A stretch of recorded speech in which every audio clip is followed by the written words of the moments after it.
of me is HONOR X7A, and today I would like to show you how you can connect it using Bluetooth. Firstly, open Settings and click on Bluetooth category.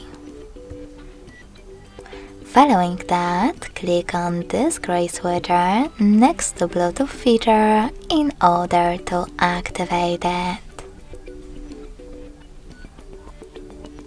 Then tap on one of your available devices that you wish to connect to, in my case this one.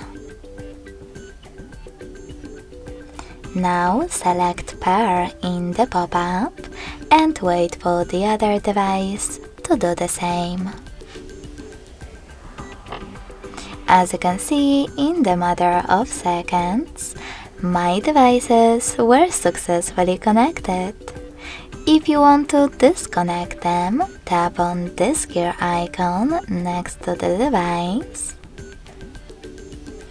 and choose Unpair at the bottom. In order to connect to the same one, just click on it and tap on Pair again.